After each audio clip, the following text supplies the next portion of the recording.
안녕하세요. 반갑습니다. 저는 올해 여러분과 같이 이제 통합과학을 공부하게 된 물리전공 정대수입니다. 반갑습니다. 제가 그 영상을 녹화하고 있는데 그 중간중간에 말이 조금 버벅이거나 조금 매끄럽지 않은 부분이 있어도 매끄럽게, 좀 너그럽게 좀 이해해 주기 바랍니다. 예, 오늘은 첫 번째 시간으로 이제 그 교과서는 두 번째 대단원 시스템과 상호작용에서 지구와 생명 시스템을 유지시키는 중력에 대해서 한번 배워보도록 하겠습니다. 교과서는 91페이지부터 보면 되는데 교과서 외에도 이제 참고 자료가 이제 수능 특강도 있고 그 외에 다른 여러 군데서 조금 첨부한 부분이 있습니다. 그래서 이 PPT 화면을 같이 보면서 또 준비한 그 교과서하고 같이 보면서 공부하면 좋겠습니다. 이 본문 보면서 같이 한번 이번 시간 내용을 하도록 하겠습니다. 예, 이번 차시는 중력, 아마 익숙한 단어 중에 하나일 텐데 지구상의 모든 물체에 작용하는 힘으로 중력에 대해서 한번 살펴보겠습니다. 우리가 살고 있는 지구에는 중력 외에도 여러 가지 힘들이 작용하고 있습니다. 예를 들어서 번개와 정전기 같은 경우에는 힘 중에 전기력과 관련되어 있고, 신발 미끄럼 방지는 힘 중에서 마찰력과 관련되어 있고, 강수 현상과 물의 흐름은 중력, 그리고 고무 튜브는 부력, 그리고 나침반은 자기력, 장대 높이뛰기는 탄성력 등 우리 지구상에서는 아주 다양한 힘들이 작용하고 있습니다. 그리고 우리는 이러한 힘들을 이용하고 있습니다. 여기 보면 이제 여러 가지 힘이 상호작용하는 시스템을 우리가 이제 역학적 시스템이라고 하고, 이러한 역학적 시스템은 지구와 우리 생명을 유지하는 데 아주 중요한 역할을 하고 있습니다. 이제 그 중에서 이번 단원에 대한 중력에 대해서 좀 더 살펴보겠습니다. 중력이란 보통 지구가 물체에 항상 작용하는 당기는 힘을 의미하고 있습니다. 지구와 물체 외에도 질량을 가지고 있는 두 물체 사이에는 항상 서로 잡아당기는 만류 인력이 작용하죠. 그 중에서 지구가 물체를 잡아당기는 힘을 우리는 중력이라고 합니다. 여기 보면 그래서 중력은 물체에 작용해서 물체가 운동하는 원인이 됩니다. 물론 중력 외에도 있지만 어쨌든 중력은 대표적인 물체가 운동하는 원인 중에 하나가 되겠고, 예를 들어서 비눈, 우박 등 이렇게 이제 강수 현상 같은 것도 중력이 영향을 받는 거고, 번지 점프와 스카이 다이빙, 그 외에도 달과 인공위성이 지구 주위를 도는 것도 중력에 의해서 나타나는 것이고, 물이 높은 곳에서 낮은 곳으로 떨어지는 것들, 그 다음에 활시위를 당기 활을 쏠 때 화살이 날아가면서 떨어지는 것, 그리고 가만히 놓은 공과 나무에 매달린 사과가 지면으로 떨어지는 것도 전부 다 중력에 의해서 나타나는 현상이 되겠습니다. 그래서 이러한 중력은 우리 지구 시스템과 생명 시스템을 유지하는 데 아주 필수적인데, 지구상의 모든 물체는 지구 중심 방향으로 떨어집니다. 그리고 사람이 우리 사람이 평상시 앉고 있거나 뭐 서거나 그 다음에 건물을 지을 수 있는 것도 전부 다 중력 때문에 그렇게 할 수 있다라는 것. 그래서 중력의 방향은 지구 중심을 향하는 방향이라는 것을 알고 있으면 되겠고, 그 다음에 중력의 크기는 우리가 이제 물체의 무게로 나타내는데, 무게가 무거울수록 물체에 작용하는 중력이 크다라고 이야기하고, 우리 지구에서 질량이 1kg인 물체의 무게는 약 9.8 뉴턴이다라고 이야기합니다. 여기 보면 이 뉴턴 아마 다들 알 텐데 바로 중력의 단위입니다. 힘의 단위이기도 하죠. 바로 뉴턴, 대문자 N이라 쓰고 1kg 뉴턴이라고 있습니다. 그 다음에 우리 지구에서 중력의 크기, 뭐 또는 중력의 크기를 우리가 무게라고 하는데, 그 구하는 방법은 이제 9.8에다가 물체의 질량을 곱한 게 바로 물체의 무게가 되겠습니다. 이 9.8은 중력 가속도가 되죠. 뒷부분에 조금 더 살펴보겠습니다. 그래서 이 중력에 대해서 잠깐 이제 간략하게 이제 살펴봤고요. 우리가 조금 더 추가적으로 공부 좀 더 하자면 우리 자연의 기본적인 힘은 총 네 가지가 있다라고 합니다. 그래서 자연의 기본적인 네 가지 힘도 같이 한번 보자면, 첫 번째가 중력, 우리 지금 배우고 있는 거죠. 바로 질량을 가진 두 물체 사이에 작용하는 힘이라고 하고요. 그 다음에 중력 외에도 전자기력이란 전기력과 자기력을 통합한 하나의 힘이라고 볼 수 있습니다. 이 맥스웰이라는 과학자분이 통합시켰죠. 세 번째가 강한 핵력이라고 해서 이 네 가지 힘 중 가장 강한 힘인데 쿼크 또는 핵자, 나중에 배우시면 이게 나중에 이거 그 핵물리나 이제 양자 쪽으로 좀 공부를 해야 좀 더 살펴볼 텐데, 여튼 양성자와 중성자 그리고 양성자와 양성자 간에 이렇게 서로 작용하는 힘으로 매우 짧은 거리에서만 작용하는 힘을 우리가 강한 핵력, 그 다음에 또 뭐 강력이라고도 이야기합니다. 그 다음에 마지막으로 약한 핵력 또는 양력이라고 하는데, 이건 이제 입자 붕괴와 관련된 것과 이제 관련된 힘인데, 우리가 사실 총 이 네 가지 기본적인 네 가지 힘 중에서 주로 이제 중력과 전자기력에서 되게 많이 배우고, 이 강력과 양력에 대해서는 사실 그렇게 많이 배우지 않고 좀 자세한 내용은 대학 과정에서 좀 더 공부하게 됩니다. 그 다음에 앞부분에 잠깐 이야기했던 건데, 우리가 만류인력과 중력은 사실 혼용해서도 종종 씁니다. 근데 이제 조금 엄밀하게 이야기하자면, 만류인력은 질량을 가진 두 물체 사이에 작용하는 인력을 우리가 만류인력이라고 이야기하고, 그 다음에 이런 만류인력 중에서 지구와 지구상의 물체에 작용하는 만류인력을 우리가 중력이라고 이야기해요. 그 중에서도 지구가 물체를 잡아당기는 힘을 중력이라고 하죠. 예, 그러니까 보면 이제 사람하고 옆에 있는 사람하고도 이제 사람과 사람도 서로 간에 질량이 있으니까 잡아당기는 힘이 있는데, 그걸 우리는 중력이라고 하진 않죠. 만류인력은 맞습니다. 그러니까 질량을 가진 그 어떤 물체에 상관없이 질량을 가지고 있으면 서로 간에 잡아당기는 힘이 작용하는데, 그걸 우리는 만류인력이라고 하고, 그 중에서 지구가 물체를 잡아당기는 힘을 중력이라고 합니다. 그럼 만류인력의 크기를 우리가 이제 공식으로 조금 외워둬야 되는데, 이 만류인력의 크기 이 F는 G, 여기서 이 G는 중력 상수입니다. 만류인력 상수 G를 쓰고, 그 다음에 R 제곱분의 M1, M2, 여기서 R은 두 물체 사이의 거리죠. 여기 오른쪽 그림이 나와 있는데, 질량이 각각 M1, M2인 두 물체가 거리 R만큼 떨어져 있을 때 서로 간에 잡아당기는 힘이 작용한다. 이때 요 F1은 질량 M2가 M1을 잡아당기는 힘이 되고, 여기 F2는 질량 M1이 질량 M2를 잡아당기는 힘이 됩니다. 이때 F1과 F2 이 두 힘은 방향이 정반대고 크기는 같은 작용 반작용 관계, 뉴턴 제3법칙과 관련되어 있습니다. 그리고 방향은 물론 반대지만 그 크기는 같고, 그 크기가 바로 중력상수 G 곱하기 이제 R 제곱분의 M1, M2가 되겠습니다. 여기 보면 거리와는 제곱이 반비례한다. 즉 거리가 두 배 멀어지면 만류인력의 세기는 4분의 1로 이제 4배 더 약해지죠. 4분의 1배 된다라고 표현해야 되겠습니다. 그 다음에 질량 M1과 M2에는 각각 비례하는 것을 알 수 있겠습니다. 그래서 보면 이 만류인력 중에서도 지구가 물체를 잡아당기는 중력의 크기는, 여기서 M1, M2에 지구 질량을 넣고 여기 M2에는 물체 질량을 넣으면 되죠. 그리고 두 물체 사이의 거리, 여기서 지구와 물체 사이의 거리인데, 여기서 물체는 우리가 표현을 어떻게 하냐면 지구 표면 근처에서 작용하는 중력이니까 그 거리를 지구의 반지름을 넣으면 됩니다. 여기서 지금 그 여기서 중력이 지구에서 지구 표면에 있는 물체라고 보면 이 두 물체 사이의 거리는 지구 반지름이라고 봐도 무방하겠죠. 물론 두 행성이나 뭐 태양이나 지구, 뭐 달과 지구 할 때는 그렇게 쓰면 안 되겠습니다. 그래서 우리가 이 중력 가속도 값을 구할 수 있는데, 이 중력 가속도 값이 어떻게 나오냐면 결국 이 밑에 있는 공식을 확인하면 되겠습니다. 만류인력 공식에서 이 중력 상수 G 그대로 있고, 이 R이 지금 지구의 반지름이죠. 한 6,400km 정도 되는 지구의 반지름 넣고, 여기 라지 M은 지구의 질량, 그리고 스몰 M은 물체의 질량을 넣으면 결국 중력 상수가 이게 상수고 지구 반지름도 정해져 있고 지구 질량이 정해져 있으니까 R 제곱분의 라지 GM, 요 값을 우리가 계산할 수 있습니다. 요 값을 계산해 보면 물론 지구상의 뭐 적도냐 극지방에 따라 조금씩 차이는 하지만 보통 그 값이 한 9.8 정도 나옵니다. 그 값을 우리가 중력 가속도라고 이야기한다는 거죠.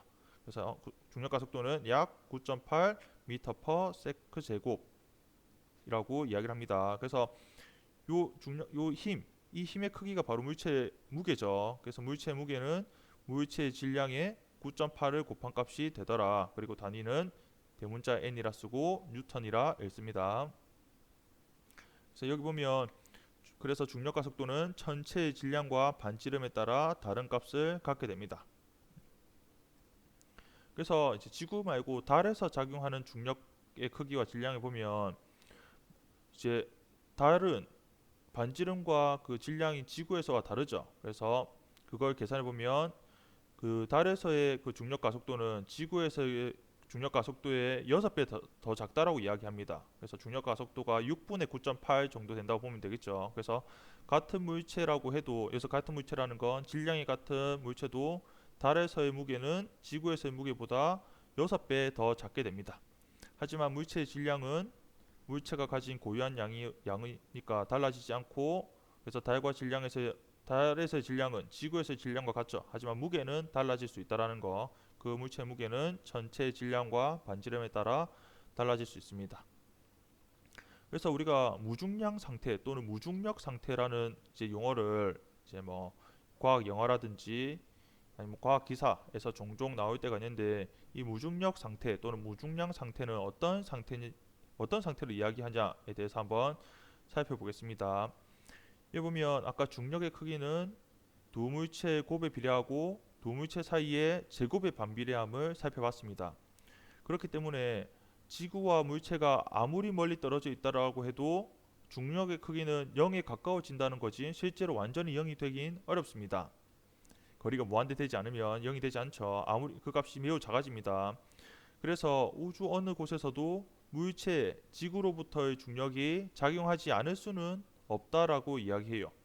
그래서 우주 정거장이 우리 지구 표면으로부터 약 400km 상공에서 지구 주위를 돌고 있기 때문에 실제 우주 정거장 안의 중력의 크기는 0은 아닙니다. 하지만 우주 정거장에서는 중력 외에도 원심력이라고 해서 이 원심력에 대해서는 나중에 관성력 중에 하나인데 나중에 그 관성 법칙 또는 이제 그 일반 상대론 공부하면서 조금 더 살펴볼 겁니다. 어쨌든 이 원심력과 같이 이렇게 합력이 이 R점이죠. R점이 0이 되어서 중력을 느끼지 못하는 상태, 즉 중력이 존재하지 않는 게 아니라 중력이 있지만 다른 힘으로 인해서 R점이 0이 되어서 중력을 느끼지 못하는 상태를 경험하게 되는데 이러한 상태를 무중량 상태라고 이야기합니다. 요 밑에 보면 그런 무중량 상태에서의 이제 여러 가지 현상을 예를 들어 놨는데 무중량 상태에서는 위와 아래가 없죠. 우리가 중력을 느끼는 지구에서는 뭐 지구 중심 방향으로 중력이 작용하니까 사람이 서 있다라고 하면 뭐 위와 아래가 존재하게 됩니다. 물은 위에서 아래로 떨어진다. 위에서 아래로라는 힘의 방향을 우리가 이야기할 수 있는데 무중량 상태에서는 그러한 중력을 느끼지 못하는 상태이기 때문에 위와 아래가 구별할 수가 없습니다. 위아래가 따로 존재하지 않는다는 거죠. 그래서 자신이 똑바로 있는지 거꾸로 있는지 구별할 수 없다라고 하고 그 다음에 이러한 무중량 상태에서는 기체와 액체의 대류 현상도 역시 나타나지 않습니다. 그래서 촛불의 모양이 우리 보통 이제 조금 많이 봐왔던 촛불의 모양이 위아래 모양으로 조금 이렇게 길쭉한 모양이라고 한다면 무중량 상태에서는 이렇게 둥근 모양으로 촛불의 모양이 관찰된다라는 것. 그리고 마지막으로 무중량 상태에서는 물을 마시기가 어렵다라는 게 교과서 앞부분에 나오는데 그러한 이유가 이 물이 어떤 잔에 담겨 있을 수가 없죠. 그래서 이렇게 물방울이 구 모양으로 만들어지기 때문에 평상시 우리가 보던 물의 모양과 무중량 상태에서의 물의 모양이 다른 걸 알 수 있습니다. 그 외에도 다른 현상들을 또 관찰할 수 있겠죠. 그 다음에 그렇다면 이러한 지구상에 존재하는 이 힘, 중력에 의해서 물체 운동은 어떻게 될까에 대해서 한번 이어서 보겠습니다. 여기 보면 물론 중력에 의한 물체 운동은 이제 자유낙하 운동이 있고 그다음 수평으로 던진 물체의 운동 이렇게 교과서에 두 가지가 나와 있습니다. 이 자유낙하와 관련해서는 여러분들이 각자 한번 읽어보고 이제 공부할 수 있도록 하고 그 다음에 이제 수평으로 던진 물체의 운동을 같이 한번 보도록 하겠습니다. 그러면 수평으로 던진 물체 운동은 크게 수평 방향과 연직 방향 이렇게 두 가지 방향으로 나누어서 우리가 분석할 수 있습니다. 먼저 수평 방향은 물체의 시간에 따른 위치 변화가 일정한 등속 직선 운동을 하게 되고 물체의 수평 방향에 힘이 작용하지 않습니다.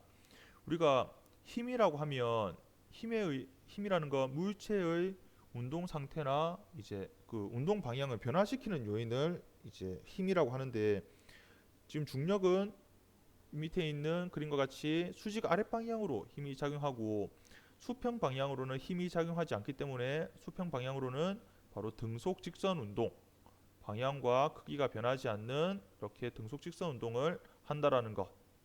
그리고 이제 두 번째가 이제 연직 방향입니다. 연직 방향으로는 앞부분, 교과서 앞부분에 나와 있는 바로 자유낙하 운동, 바로 중력의 방향으로, 중력 방향이 아랫 방향이니까 물체는 아랫 방향으로는 자유낙하 운동을 하고 수평으로는 등속 직선 운동을 하는 그러한 공의 운동 경로를 볼 수가 있습니다.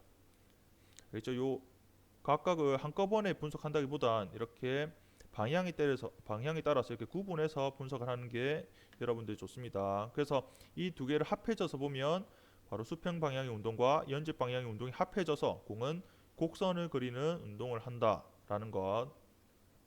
그래서 지금 그 공에 여기서는 지금 야구공으로 그려놨는데, 야구공을 보면 지금 이렇게 지금 첫 번째 경로 이렇게 운동하는 야구공이 있고, 그다음에 두 번째 이렇게 빨간색 화살표로 운동하고 있는 또 야구공이 있죠.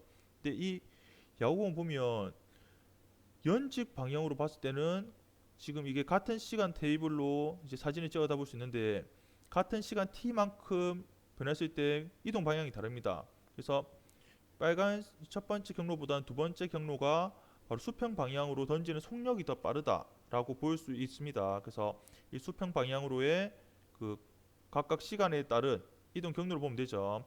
첫 번째 이 경로의 수평 방향을 보면 각 시간 간격에 따른 가로축에서의 그 이동 거리가 대략 한 두 칸 조금 안 되는 걸로, 뭐 여기 수치가 정확하지 않지만 한 두 칸 조금 안 되는 걸로 되어 있는데, 이 두 번째 경로의 그 수평 방향을 보면 같은 시간 테이블 t에서 따라 이렇게 세 칸씩 이렇게 운동함을 알 수 있습니다.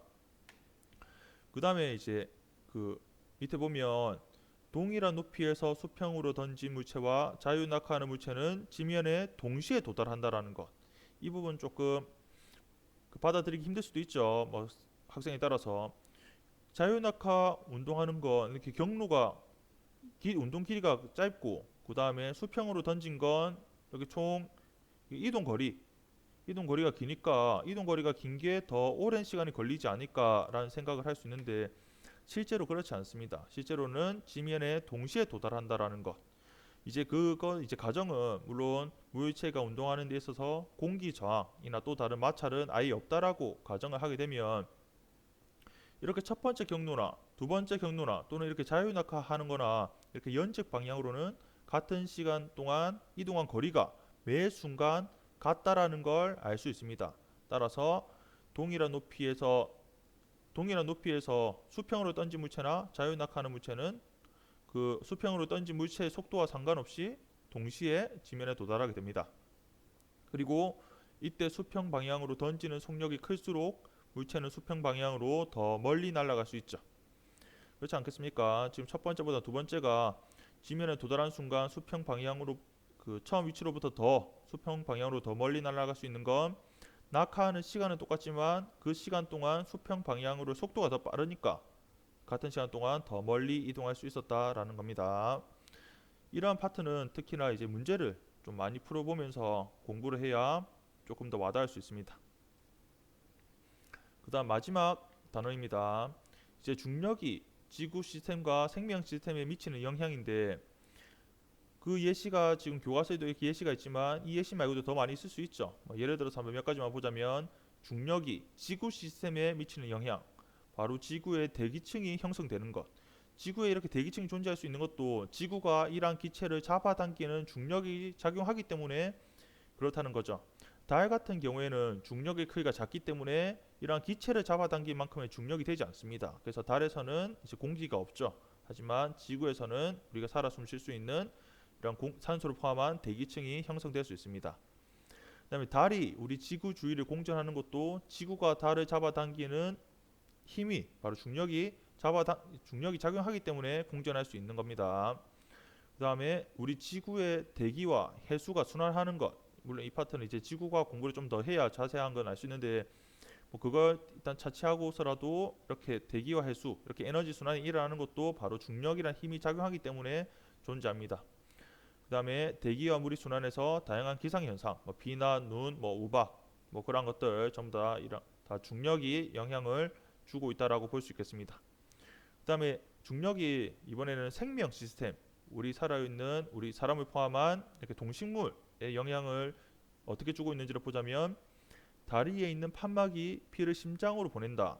이건 이제 그 교과서 그림 보면 알 수 있는데 다리에 있는 판막은 피가 아랫방향으로 흐르지 못하고 아래에서 위로는 이제 흐르게 되면 위에서 아래로 다시 못 내려가게 되어 있어요. 그래서 그 판막은 피를 심장으로 보내는 기능을 하고 그 다음에 공기층이 지표 근처에 존재해서 우리 동식물이 호흡할 수 있다라는 거. 그렇죠. 그 다음에 이 식물을 보면 식물의 뿌리가 바로 중력이 작용하는 방향, 즉 아랫방향으로 뿌리를 내리고 그 반대 방향으로 줄기를 뻗는다는 것도 다 중력이 생명 시스템에 미치는 영향입니다. 그 다음에 척추동물은 전정기관이 중력을 감지해서 우리 몸의 평형을 유지합니다. 그래서 우리는 균형을 잡거나 줄타기, 자전거 타기 등을 할 수 있다라는 것이죠. 그래서 이번 단원의 이제 내용은 이제 얼추 다 끝이 났는데 그와 관련된 과제입니다. 중력이 우리 지구 시스템과 생명 시스템에 미치는 영향에서 조금 전 슬라이드에 각 그 예시를 몇 가지 봤죠. 그 예시 외에도 우리 중력이 이런 각각의 시스템에 어떤 영향을 미치고 있는지 3개씩 한번 조사를 한번 해서 작성해 보도록 하겠습니다. 두 번째, 그 다음에 이러한 조사한 결과를 바탕으로 현상을 나타내는 그림을 그리고, 근데 사실 이 그림을 직접 그리기는 어려우니까 뭐 인터넷에서 조사해서 그 그림을 이제 가져올 수 있겠죠. 그리고 그러한 현상을 설명하는 글을 한번 써보도록 합시다. 그리고 현재 우리가 중력을 이용하는 것과 그 중력을 극복하려고 하는 것에는 각각 어떤 것들이 있는지 한 개씩 써볼 텐데 지금 보고 있는 이 슬라이드 이건 제가 이제 그 구글 클래스룸 그 교과방에 그 구글 문서로 제가 다시 또 업로드를 해둘 겁니다. 그 과제로 업로드를 해둘 테니까 여러분들은 이 영상을 본 학생은 그 과제도 인터넷 조사를 하면 여러분들 충분히 찾을 수 있을 겁니다. 꼭 인터넷 조사하지 않더라도 평상시에 여러분들 알고 있는 것도 쓸 수 있겠죠. 부담 갖지 말고 작성해서 제출하면 되겠습니다. 그리고 이제 그 예시 문제 한번 이번 다룬과 관련된 예시 문제 한번 좀 보겠습니다. 예시 문제는 조금 난도가 있는 문제로 준비했는데 같이 한번 풀어보도록 하죠. 문제를 먼저 보겠습니다. 그림과는 서로 다른 높이에서 이 처음에 위치는 처음 높이는 알려주지 않았죠. 어쨌든 처음에 다른 높이에 있었는데 두 물체 AB를 가만히 놓았더니 물체 A는 기준선 P를 속도 2V라는 속력으로 그 다음에 물체 B는 기준선 Q를 속력 V라는 속력으로 통과하고 있는 모습을 나타낸 거고 이때 두 물체 사이의 높이 차는 바로 라지 L입니다. 그 다음에 그림나는 이 그림 가의 순간부터 시간이 t초 지난 후 물체 A가 이 기준선 Q를 3V라는 속력으로 통과하는 모습입니다. 과 관련된 첫 번째 문제. 여기서 걸린 이 시간 t를 라지 L과 이 속력 V로 한번 나타내시오 라는 문제 같이 한번 풀어보도록 하죠. 보면 A하고 B 둘 다 이제 등가속도 운동을 하죠. 뭐 A도 등가속도 운동을 하는데 이때 P에서 Q까지 운동하는 동안 A의 평균 속력 등가속도 운동할 때 평균 속력은 2분의 처음 속력 더하기 나중 속력으로 계산할 수 있습니다.